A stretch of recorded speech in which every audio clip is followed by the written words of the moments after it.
નમસ્કાર વાલા વિદ્યાર્થી મિત્રો, સ્વાગત છે આપનું આજના પ્રકરણમાં। આજે આપણે પ્રકરણ 10 ગ્લોબલ વોર્મિંગ એટલે કે વૈશ્વિક તાપવૃદ્ધિનો અભ્યાસ કરીશું। આપણી સિરીઝનો આ 10મો નહીં પરંતુ 11મો લેક્ચર છે, કારણ કે એક લેક્ચર આપણે બે ભાગમાં એ પણ ડિવાઈડ કરેલ છે। ગમે તે હોય, આ પ્લેલિસ્ટમાં જઈને આપણે બધા લેક્ચર મળી જશે। તો વધુ સમય ન લેતા શરૂ કરીએ માનવ અને પર્યાવરણ પુસ્તકનો આ 10મો પ્રકરણ। पर्यावरण અને પારિસ્થિતિકી સાથે સંકળાયેલ અનેક બાબતો તથા પ્રશ્નો અંગેની સમજ અને સભાનતા એ લગભગ છેલ્લા 4 દાયકાઓનું પરિણામ છે। આગળ જોઈએ। દિન પ્રતિદિન વધતું જતું ઔદ્યોગિકરણ, શહેરીકરણ, ઝડપી વસ્તી વધારો, કુપોષણ સાથે સંકળાયેલ પ્રશ્નો, પુનઃ અપ્રાપ્ય સંસાધનોનો વધતો જતો વ્યય તેમજ ઘસારો અને કથળતું જતું પર્યાવરણ જેવા પ્રશ્નો વધવા લાગ્યા। પૃથ્વી પરના મર્યાદિત સંસાધનોનો ઇચ્છનીય તેટલા લાંબા સમય સુધી વ્યય થઈ શકે નહીં, આથી તેમનો વિવેકપૂર્ણ રીતે ઉપયોગ થવો જોઈએ। ભવિષ્યમાં ઊભી થનારી પરિસ્થિતિ, ખાસ કરીને પર્યાવરણ અને કુદરતી બાબતોમાં અને પ્રશ્નોની વિશ્વ સરકારો અને અન્ય સંગઠનો દ્વારા જરૂરી ગંભીરતાથી નોંધ લેવાય નહીં। આગળ નિહાળીએ। અલબત્ત આને લીધે આર્થિક પર્યાવરણ, રાજકીય પર્યાવરણ, પર્યાવરણ અને ટકાઉ વિકાસ વિવિધ જેવા નવા અભ્યાસ ક્ષેત્રો અસ્તિત્વમાં આવ્યા અને તે થકી વિકાસ જેવી બાબતો વિશે વિશ્વમત ઊભો કરવાનો પ્રયત્ન કરવામાં આવ્યો, પરંતુ અમુક મર્યાદાથી વધુ પ્રગતિ થઈ શકી નહીં। બીજી બાજુ યુનાઇટેડ નેશન્સે પણ intergovernmental panel on climate change એટલે કે IPCCની સ્થાપના કરીને પોતાના રિપોર્ટ પ્રકાશિત કરી આ ઘણા જ મહત્ત્વના પ્રશ્ન તરફ વિશ્વ સરકારોનું ધ્યાન ખેંચવાનો સંનિષ્ઠ પ્રયાસ આદર્યો, જેનો છેલ્લો રિપોર્ટ થોડાક વર્ષ પહેલાં જ પ્રકાશિત થયો છે। સાથે સાથે નિકોલસન સ્ટર્નનો પણ ખૂબ વિગતસભર અને સર્વગ્રાહી ગણાતો રિપોર્ટ પ્રકાશિત થયો। પર્યાવરણમાં આવેલા અને આવી રહેલા ફેરફારોને કારણે પૃથ્વી, લોકો, ઓઝોન પડ, અર્થતંત્ર વગેરે પર કેવી સંભવિત અસરો પડી શકે તેનો અત્યંત વિચાર કરતા કરી મૂકે તેવું અકલ્પ્ય ચિત્ર દોરવામાં આવ્યું છે। બ્રિટિશ સરકાર દ્વારા પ્રકાશિત થયેલા આ રિપોર્ટ પર્યાવરણવિદોને વિમર્શણામાં મૂકી દીધા છે। નિકોલસન સ્ટર્ન આમ તો મોટા ગજાના અર્થશાસ્ત્રી ગણાય છે અને ગોર્ડન બ્રાઉનના વડપણ હેઠળ પર્યાવરણ માટેની સમિતિનું ગઠન કર્યું હતું। આ રિપોર્ટ અહેવાલને પર્યાવરણમાં થઈ રહેલા ફેરફારો અંગેના એક પ્રકારના સીમાચિહ્ન અહેવાલ તરીકે ગણવામાં આવે છે। તેમાંથી નીકળતો અર્ક ઘણો જ સ્પષ્ટ છે। માનવજાત એક પ્રકારના પ્રલયની શક્યતાઓનો સામનો કરી રહી છે અને તે માટે સમય પણ હાથમાંથી ઝડપથી સરકતો જાય છે। પર્યાવરણીય પરિવર્તનો પૃથ્વીની ક્લેવર મૂળભૂત રીતે બદલી રહ્યા છે અને સમયસર જરૂરી પગલાં જો નહીં લેવામાં આવે તો આવનાર જોખમોની અકલ્પ્ય કિંમત ચૂકવવી પડશે। પ્રસ્તુત અહેવાલનો સાર સંક્ષેપ આ મુજબ છે। મનુષ્યએ આદરેલી પ્રવૃત્તિઓને પરિણામે વાતાવરણમાં ગ્રીનહાઉસ ગેસીસમાં વધારો થયો છે। યુનાઇટેડ નેશન્સનો અહેવાલ પણ આ જ વાત કરે છે। સ્ટર્નના અહેવાલ મુજબ આ ગેસીસનું પ્રમાણ જે ઔદ્યોગિક ક્રાંતિ પહેલાં 280 પાર્ટ્સ પર મિલિયન હતું તે વધીને 380 પાર્ટ્સ પર મિલિયન થયું છે। આ ગેસને કારણે ગરમી ટ્રેપ થાય છે, પરિણામે પૃથ્વીનું તાપમાન 0.5 ડિગ્રી સેલ્સિયસ વધ્યું છે અને આવનાર કેટલાક દાયકાઓમાં બીજો 0.5 ડિગ્રીનો વધારો થવાની શક્યતાઓ છે। કાર્બનનું ઉત્સર્જન જો આ જ રીતે ચાલુ રહેશે તો બધું જ ઝડપથી તે 2050ની સાલ સુધીમાં 550 ppm સુધી પહોંચી જવાની શક્યતા છે। તેથી વૈજ્ઞાનિકોનું માનવું છે કે વિશ્વનું સરેરાશ તાપમાન 2 ડિગ્રી સેલ્સિયસ સુધી વધી શકે છે। જો આમ થાય તો જેને પરમફ્રોસ્ટ કાયમી હિમાચ્છાદિત કહેવામાં આવે છે તેમાંથી પણ કાર્બનનો સંચયન થયેલો જથ્થો છૂટો પડે અને પરિસ્થિતિ ભયંકર પણ વકરી શકે। વિશ્વસનીય વૈજ્ઞાનિક પુરાવાઓને આધારે અહેવાલ એવી ચેતવણી આપે છે કે આ પરિસ્થિતિને વકરવા દેવાથી અને ઉત્સર્જનની બાબતમાં બિઝનેસ એઝ યુઝ્યુઅલ વલણ પકડી રાખવાથી પર્યાવરણીય પરિવર્તનને કારણે ઊભી થયેલી અસરોમાંથી પાછા હટી શકાશે નહીં। જો આ પ્રસ્તુત પ્રક્રિયા અવિરત ચાલુ રહે તો 21મી સદીના અંત સુધીમાં ઉત્સર્જનનું સ્તર 750 ppm સુધી પહોંચી શકે તેવી શક્યતાઓ રહેશે અને તાપમાન પણ 5 ડિગ્રી સેલ્સિયસ સુધી વધી શકશે।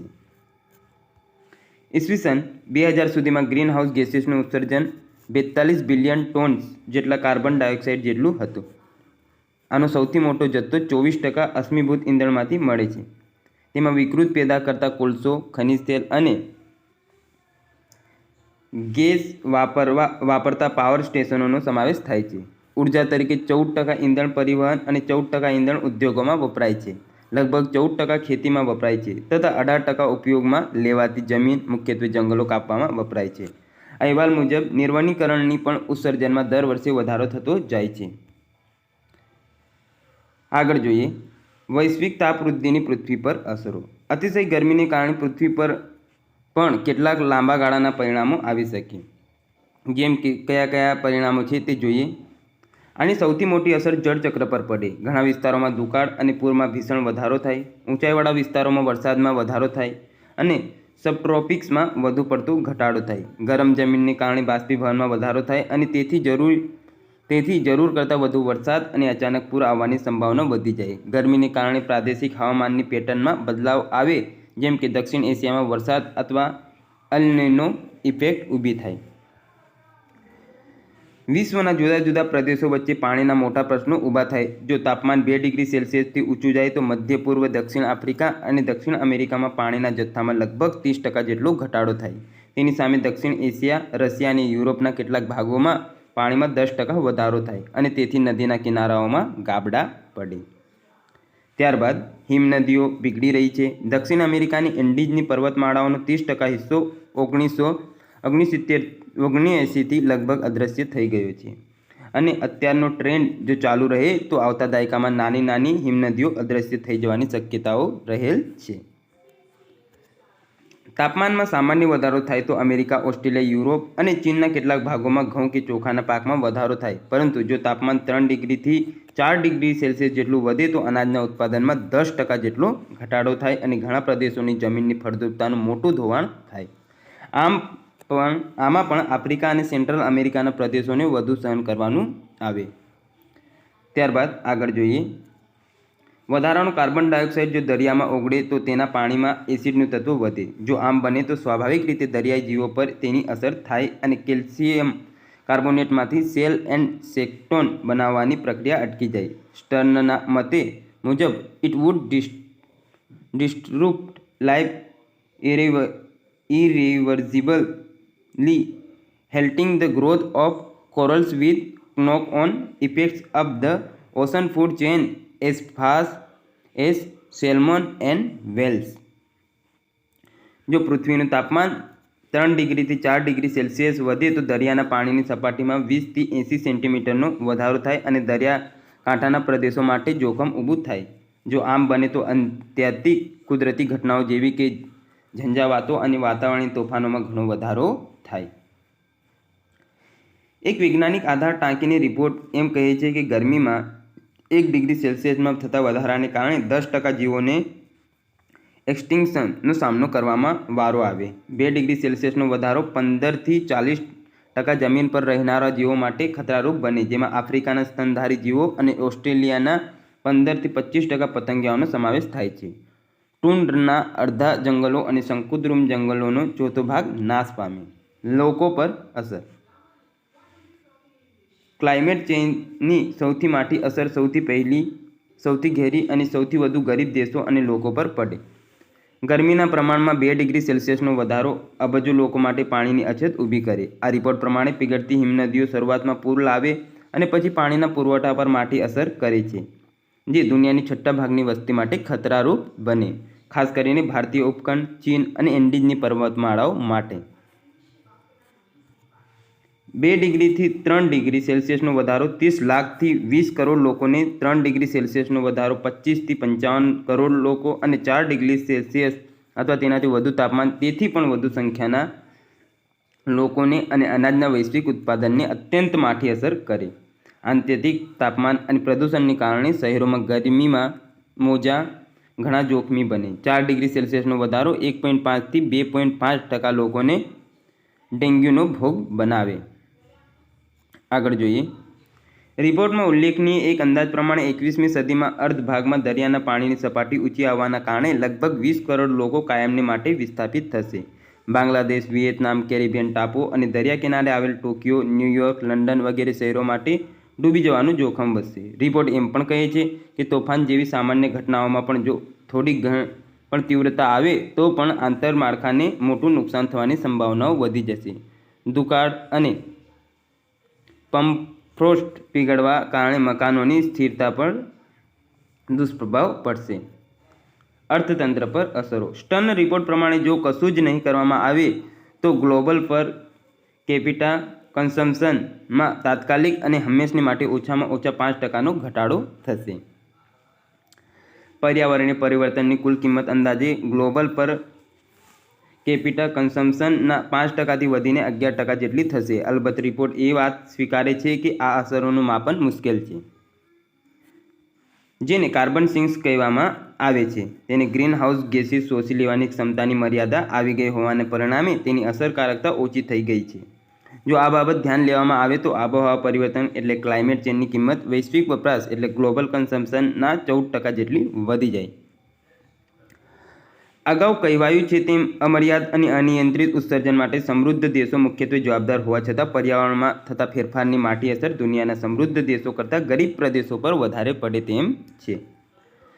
આ બધી બાબતોને ધ્યાનમાં લેતા ભાવની દ્રષ્ટિએ આબોહવા પરિવર્તન ક્લાઇમેટ ચેન્જની મોટી કિંમત ચૂકવવી પડશે, જેમ કે માથાદીઠ વપરાશ એટલે કન્ઝમ્પશનમાં ભવિષ્યમાં 20% ઘટાડો થવાની સંભાવના ઊભી થાય. આમ છેવટે આબોહવા પરિવર્તનના ભાગરૂપે વૈશ્વિક તાપવૃદ્ધિની જે કોઈ અસરો પહોંચશે તે સર્વવ્યાપી પણ હશે. ક્યાંક ને ક્યાંક પ્રત્યક્ષ કે પરોક્ષ રીતે મનુષ્ય જીવન સાથે સંકળાયેલ વિવિધ પાસા અને પ્રવૃત્તિઓને પણ ભીંસમાં લઈ શકશે. ટૂંકમાં પ્રસ્તુત અહેવાલના અર્કરૂપે સમાપનના ભાગરૂપે આ રીતે વિચારી શકીએ.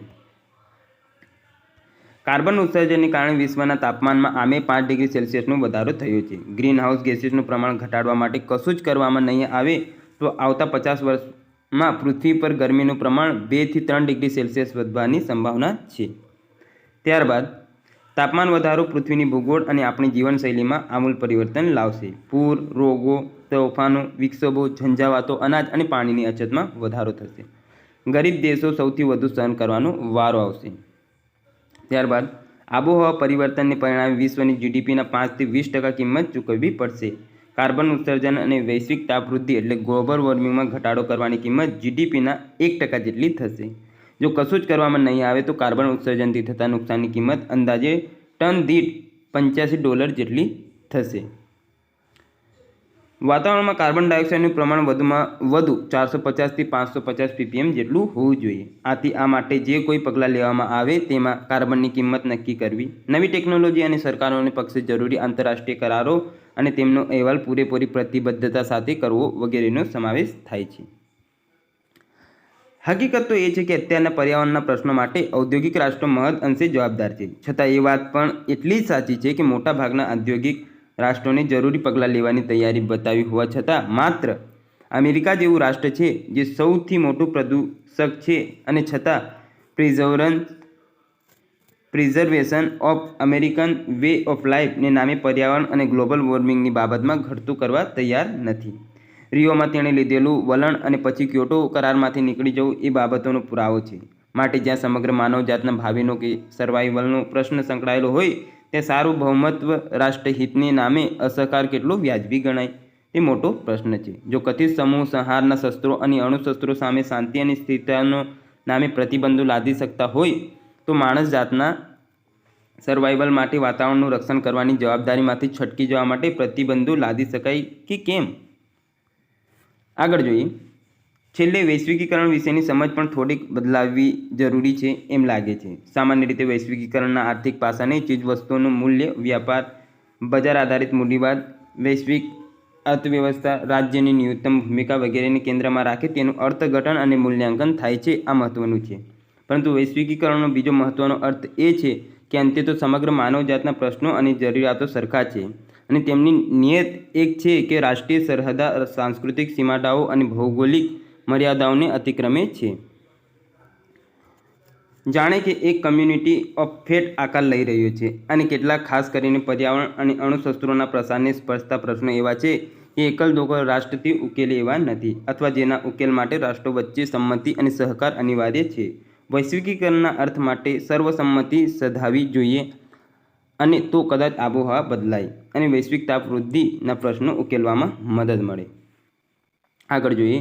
પર્યાવરણને હવે અન્ય સંસાધનોની જેમ મર્યાદિત અને દીર્ઘ દ્રષ્ટિકોણથી ગણાવવું જોઈએ અને તેનો વિવેકપૂર્ણ ઉપયોગ થવો જોઈએ એવી સ્પષ્ટ સમજ કેળવવી પડશે એવા દેવાસેનું વલણ વિશેષ જોવા મળે છે. રાષ્ટ્રો અને સરકારોએ પક્ષે આ પ્રકારની સમજપૂર્વક કે સહેતુક ઉદાસીનતા કે આત્મસંતોષ આત્મઘાતી નીવડશે કે કેમ એવા પ્રશ્ન પણ કદાચ એમાંથી ઊભો થાય છે. સાઉથ આફ્રિકાના ડર્બન ખાતે તાજેતરમાં ડિસેમ્બર 1911માં શરૂ થયેલી પરિષદમાં નિર્ણયો, તારણો અને અમલીકરણની હવે તો રાહ જ જોવી રહી છે. તો મિત્રો, આપણું આ પ્રકરણ ફટાફટ પૂર્ણ થઈ ગયો ને લેક્ચર પણ પૂર્ણ થઈ ગયું આજનું. તો આશા છે આજનો લેક્ચરની પ્રકરણ બંને આપને ગમ્યા હશે. મળીએ નવા વિડીયોમાં નવા પ્રકરણ સાથે. ત્યાં સુધી જોડાયેલા રહો.